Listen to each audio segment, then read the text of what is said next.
Hi guys, thanks for tuning in to another video on ForgottenWeapons.com. Just a quick little neat thing to show you today. This appears to be a Smith Wesson, like maybe third model double action safety hammer revolver. This is on loan to me from a cool guy by the name of Mike Williamson, who thought that I might be interested in it, and he was right, and I think you might be interested in it. So let's go take a closer look at this, and I'll show you what's funny about it. All right, so Smith & Wesson, right? Top break action. Got that right there. Not a very good condition nickel finish because, you know, the gun's about 100 years old. We've actually got some what appear to be Smith & Wesson grips on it. Except this isn't actually a Smith & Wesson. This is made in Spain. This is a blatant knockoff of a Smith & Wesson. Now it does have the script up here on the top of the barrel.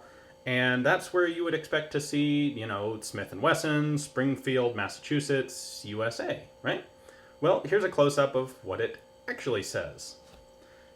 And that would be Smill Welson, Sprangfeld, Mus, EUA. And then the number of patent dates. So, you know, it's kind of interesting. Someone clearly doesn't quite speak English.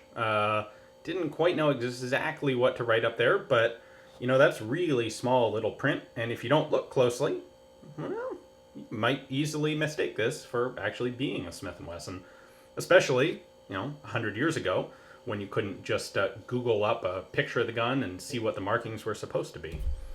So, Spain is known for being an area where there was a lot of copyright infringement, largely because of Spain's gun laws, or Spain's patent laws, which allowed a lot of legal patent copying at the time. And this is just a particularly interesting example. Often these guns won't go so far as to have counterfeit markings on them, like that Smill & Welson.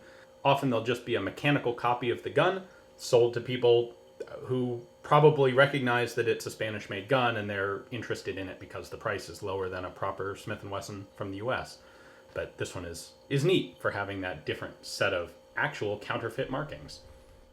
So here's a better idea of what this gun is supposed to look like. This is an actual authentic Smith & Wesson. You can see there are a few differences, largely in the trigger area and also in the area of the frame right in here, the space between the frame and the cylinder.